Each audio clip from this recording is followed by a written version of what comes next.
আসসালামু আলাইকুম প্রিয় বন্ধুরা, আশা করি সবাই ভালো আছেন। তো আমি খুব বেশি ভালো নেই, তবু একটা ভিডিও তৈরি করি আপনাদের মাঝে সবাইকে দেখানোর জন্য।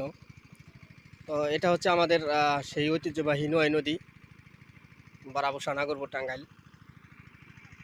তো আমার এই 20-25 বছরের লাইফে আমি এরকম দেখি নাই যে এত পানি কোনোদিন নদী থেকে শুকিয়ে গেছে।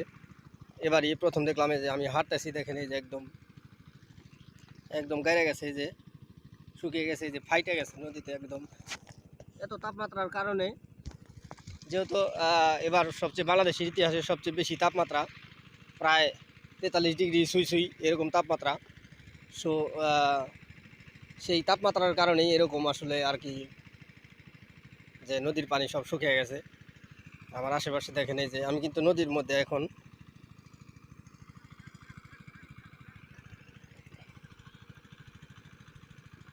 যেমন তাপমাত্রা, আর হচ্ছে আপনার এইদিকে কোনো বৃষ্টির কোনো সম্ভাবনা নাই, যদিও একই বছর এরকম তাপমাত্রা ছিল না, তারপরেও 40-42 ডিগ্রি তাপমাত্রা থাকলেও আপনার মাঝে মধ্যে বৃষ্টি হইতো, তো এরকম পানি থাকতো না আর কি।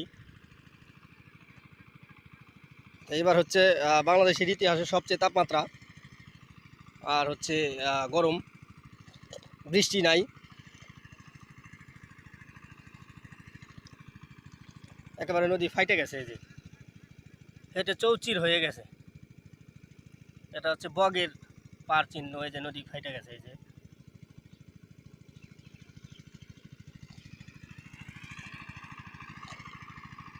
তো আমার লাইফে আমি এরকম দেখি নাই যে এরকম শুকিয়ে গেছে নদী, কখনো দেখি নাই, এই প্রথম দেখলাম। তো এর পূর্বে একটা ভিডিও আপলোড করছিলাম এই নদীকে কেন্দ্র করেই, তো হয়তো অনেকে দেখেছেন ভিডিওটা। তখন কিন্তু কিছুটা পানি ছিল, তো এখন একদম পানি নাই বললেই চলে। আমি কিন্তু নদীর একেবারে কিনারে বা হাঁটতাছি নদীর কিনার দিয়ে, মাঝখানেও যাওয়া যাবে, যদিও এরকম পানি নাই। দেখেন এখানে হালকা একটু পানি আছে, তারপরে এখান দিয়ে আমাদের এই যে ধান খেতে পানি দিতেছি, তো এখান দিয়ে একটু নিচে করা হয়েছে। এই যে মেশিন দেখতে পাইতেছেন আপনারা, এটা হচ্ছে আমার ধান ক্ষেত।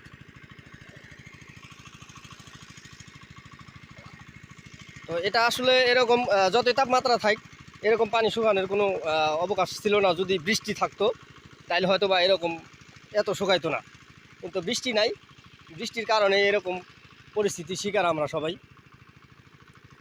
শুধু আমরা না, পশু পাখি যতগুলো জীবজন্তু আছে, বিশেষ করে বাংলাদেশে, কারণ বাংলাদেশে এতটাই খরা বা তাপমাত্রা দেখা দিছে, তো এর পূর্বে এরকম দেখা দেয় নাই। দেখেন পানি অনেক গরম, পানির ভিতরে হাঁটাও যায় না, খুবই কষ্ট। তো যাই হোক, একটু ঘুরিয়ে দেখাই সবাইকে।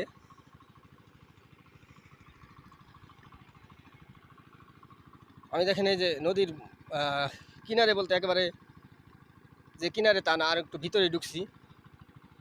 এই যে দেখলে বুঝতে পারবেন অনেক গরম, তবুও আপনাদের দেখানোর জন্য আসলে ভিডিওটা তৈরি করা। তো সবাই দেশের বাইরে যারা আছেন বা গ্রামের বাইরে যারা আছেন, তারা হয়তো বা দেখতে পারবেন, ভিডিওটা দেখলে অনেক কিছু বুঝতে পারবেন যে কতটা আমরা কষ্টের মধ্যে আছি। হাঁপায় যাইতেছি কেদার ভিতরে হাঁটতে হাঁটতে।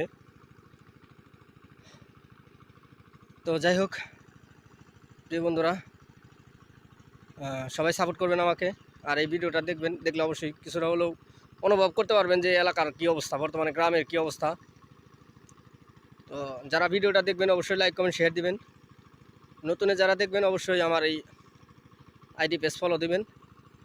এই ভিডিওটা আমি ইউটিউব চ্যানেলে আপলোড করব। ইউটিউব চ্যানেল হচ্ছে আমার ভিলেজ লাইফ রুবেল। তো আশা রাখবো সবার কাছে আমার চ্যানেলটা সবাই সাবস্ক্রাইব করবেন। তো সবাই ভালো থাকবেন, নিরাপদে থাকবেন, বেশি বেশি পানি খাবেন, স্যালাইন খাবেন। আর যে গরম, বেশিরভাগই টাইমে সেভে থাকার চেষ্টা করবেন, ছাকার ভিতরে থাকার চেষ্টা করবেন। যদিও বাংলাদেশ আসলে খেটে খাওয়া মানুষের সংখ্যা বেশি, তবুও কিছু করার নেই। তো সেভে থেকেই আর কি কাজ কামে অংশগ্রহণ করতে হবে। তো সবাই ভালো থাকবেন, সবার জন্য শুভকামনা রইল। দেখা হবে অন্য কোনো ভিডিওতে। আসসালামু আলাইকুম ওয়া রাহমাতুল্লাহি ওয়া বারাকাতুহু।